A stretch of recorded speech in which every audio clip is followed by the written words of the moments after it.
चांदवड येथे विनोदभाऊ भोसले यांच्यावर झालेल्या प्राणघातक हल्ल्याच्या संदर्भात विनोदभाऊ भोसले यांनी स्पष्टीकरण दिलं असून आरोपींना पोलीस प्रशासन पाठीशी घालते की काय असं प्रश्नचिन्ह देखील विनोदभाऊ भोसले यांच्याकडून उपस्थित करण्यात येत आहे। 13 तारखेला घटना घडून गेली, आज 5 तारीख येऊन देखील आरोपी अटकेत नाही। दलित समाजातील तरुणांना मारझोड करून देखील जर अटकपूर्व जामीन घेत असेल तर आम्ही पोलीस प्रशासनाकडे कुठल्या आशेने जायचं? जर पोलिसांनी तात्काळ आरोपींना अटक केली असती तर आज आरोपी मोकाट फिरलेच नसते। उद्या जर आरोपींनी पुन्हा एकदा जर हल्ला केला तर यास पोलीस प्रशासन जबाबदारी घेणार का, याकडे देखील समाजाने लक्ष लागलं आहे। प्रत्येक वेळा समाजाने रस्त्यावर येऊन आंदोलने करावी असा थेट आरोप यावेळेस विनोदभाऊ भोसले यांनी केलेला आहे। आम्ही पोलीस प्रशासनाकडे कुठल्या आशेने बघायचं? पोलीस प्रशासन आम्हाला न्याय देणार का? महाराष्ट्राचे गृहमंत्री आम्हाला न्याय देणार का? महाराष्ट्राचे मुख्यमंत्री न्याय देणार का? असा थेट सवाल देखील यावेळेस करण्यात आलेला आहे। पोलीस महासंचालकांनी या प्रकरणात गांभीर्यपूर्वक लक्ष देऊन आम्हाला न्याय देण्यात यावा ही अपेक्षा नाशिक ग्रामीण SP साहेबांकडे देखील केली आहे।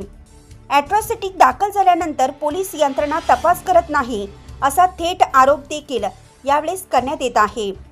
आता आम्हाला न्याय कोण देणार याकडे देखील प्रश्नचिन्ह उपस्थित होत आहे। उद्या जर आमच्या जीविताला काही कमी जास्त झालं तर पोलीस प्रशासन आमच्या जबाबदाऱ्या घेणार का असा प्रश्न देखील यावेळेस सामाजिक कार्यकर्ते विनोदभाऊ भोसले यांनी उपस्थित केला आहे। दलितांच्या मूर्त्या पाडायचं ठरवलं आहे का हे तर स्पष्ट सांगावं असा थेट आरोप देखील मुख्यमंत्र्यांना केलेला आहे। गृहमंत्र्यांनी या प्रकरणात चौकशी करून या प्रकरणात लक्ष देण्यात यावं अशी मागणी देखील यावेळेस महाराष्ट्राचे मुख्यमंत्र्यांकडे करण्यात येत आहे। जय भीम, जय आदिवासी, जय शिवराय, जय संविधान। मी विनोद अशोक भोसले, राहणार खडक माळेगाव, तालुका निफाड, जिल्हा नाशिक। गेल्या 13 तारखेला म्हणजे 13 जानेवारीला माझ्यावरती काही समाजकंटकांकडून प्राणघातक हल्ला करण्यात आला। आज समाजामध्ये माझे अनेक आंदोलनं झालेत, अनेक उपोषणं झाले आणि या घटनेचा कदाचित काही जातीवादी गुंडांना हे देखू सहन होत नाही, म्हणून यांनी मला शिवीगाळ करून मारझोड करून माझ्यावरती प्राणघातक हल्ला रात्रीच्या सुमारास करण्यात आला। 13 तारखेला घटना घडली, 14 तारखेला रात्री 10 वाजेला, 13 तारखेला तर गुन्हा दाखल झाला नाही, 14 तारखेला चांदवड पोलीस स्टेशन या ठिकाणी ॲट्रॉसिटी अंतर्गत गुन्हा दाखल करण्यात आला। ॲट्रॉसिटी दाखल झाल्यानंतर आरोपी मोकाट आहे। मोकाट म्हणण्यापेक्षा गेल्या 10 पोलिसांना एवढी खबर लागत नाही। जर एखाद्या व्यक्तीवर प्राणघातक हल्ला होतोय आणि तरी देखील आरोपी जो आहे हा मोकाट फिरतोय, तरी देखील पोलीस यंत्रणा याच्याकडे कुठल्याही प्रकारची दखल अंदाज करत नाही। आरोपी थेट अटकपूर्वक जामीन घेतात, म्हणजे एक प्रकारचं आम्ही म्हणजे न्याय व्यवस्थेला आम्ही दैवत मानतो। आम्ही भारतीय संविधानाला ग्रंथ समजतो आणि संपूर्ण भारत देश हा भारतीय संविधानाच्या तत्वाने चालतो आणि या तत्वाने चालत असताना आमची चांदवड पोलीस स्टेशनला मी 14 तारखेला फिर्याद दाखल करून देखील आरोपी अटक होत नाही। आजची तारीख किती आहे? 5 तारीख उलटली। 13 तारखेला घटना घडली, 14 तारखेला गुन्हा दाखल होतो, 14 तारखेपासून तर 5 तारखेपर्यंत आरोपी अटकेत येत नाही। मग याच्या पाठीमागे कोणाचा हात आहे? काय हे प्रशासन जाणून बुजून आरोपींना पाठीशी घालतं की काय असा देखील प्रश्नचिन्ह आता उपस्थित होतोय। आरोपींना तुम्ही एका बाजूला काहींना अटकपूर्वक जामीन दिला जाता, दखलपात्र गुन्हा आहे, याच्यामध्ये उद्याकडे भविष्यामध्ये कुठल्याही प्रकारची मोठी घटना घडू शकते, याला जबाबदार हे पोलीस प्रशासन असेल का? असा थेट प्रश्नचिन्हच आमचा पोलीस प्रशासनावर आहे। कारण की एखादी घटना याच ठिकाणी जर एखाद्या गरीबाच्या मुलाकडून जर घडली असती तर 24 तासाच्या आत पोलीस प्रशासन त्याला अटक करतं. मग या पोलिसांना गेले 21 दिवस आरोपी सापडत नाही. याचा अर्थ असा की पोलीस यंत्रणा जी आहे ती आरोपींना पाठीशी घालते, नाहीतर पोलीस यंत्रणा कुठंतरी कमी पडते, असा थेट आरोप नाशिक ग्रामीण एसपी साहेब यांच्या समोरच आम्हाला प्रश्नचिन्ह उपस्थित होतोय की एसपी साहेबांनी देखील या प्रकरणाकडे कुठेतरी गांभीर्याने लक्ष द्यावा.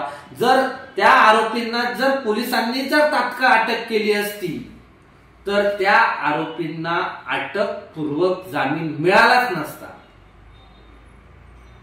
प्रत्येकाला दाद मागण्याचा अधिकार हा भारतीय संविधानाने दिलेला आहे, पण भारतीय संविधानाने देखील एखाद्या पीडित व्यक्तीवर जर अन्याय होतो तर त्या पीडिताला देखील न्याय देण्याचा अधिकार भारतीय संविधानाचा आहे. आणि या माध्यमातून जे पोलीस यंत्रणा जे आहेत त्यांचा देखील एक आधार म्हणून आम्ही पोलीस स्टेशनला आम्हाला हौस आली का जायला.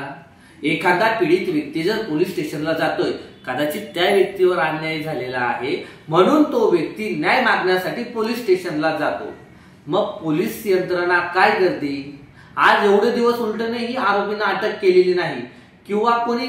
आणि जर मी जर डीवायएसपी साहेबांना जर कॉल केला तर डीवायएसपी साहेब सांगता मी आता लगेच यंत्रणा कामाला लावतो, लगेच हे करतो. डीवायएसपी साहेब आज 20 दिवस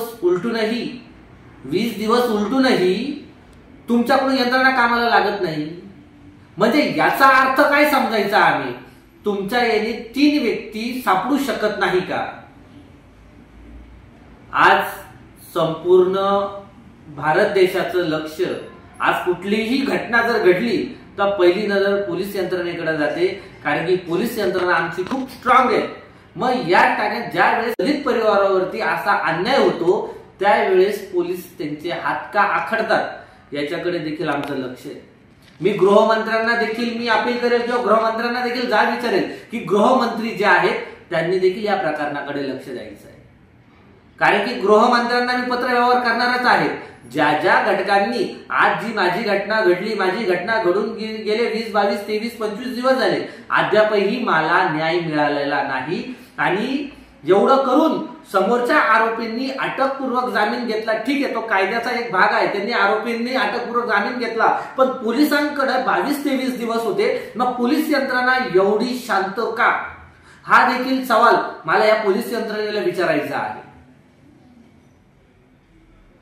उद्याकडे आमच्या जीवाला जर काही कमी जास्त झाले याची जबाबदारी हे पोलीस प्रशासन घेणार का, याचं देखील उत्तर गृहमंत्र्यांनी द्यावा. नाशिक जिल्हाधिकाऱ्यांनी द्यावा, विभागीय आयुक्तांनी द्यावा, आयजी सरांनी द्यावा, पोलीस महानिरीक्षकांनी द्यावा. याचं देखील उत्तर या पोलीस यंत्रणेने द्यावा. उद्याकडे आमच्यावर कुठलीही घटना घडली तर याच जबाबदार पोलीस प्रशासन घेणार का. जर उद्याकडे जर अशी घटना घडून, म्हणजे आता एक मला तरी असं वाटतं की पोलिसांनाच वाटतंय की दलितांचे कुठेतरी मुर्दे पाडावा, असं म्हणायला काहीच अडचण नाही. दलितांच्याच मुलांना मारलं पाहिजे असं पोलिसांना वाटतं, म्हणून तर पोलिस त्यांना पाठीशी घालतात आरोपींना. आम्ही गेल्यानंतर आमच्याशी गोड बोलायचं आणि तिकडून गेल्यानंतर हात आकडून घ्यायचं, हे महाराष्ट्र शासनामध्ये चालणार नाही, या भारत देशामध्ये चालणार नाही. तुम्ही जर आम्हाला सार्वभौम राज्यामध्ये आपण सगळेजण राहतो तर याचा देखील विचार तुम्ही केला पाहिजे.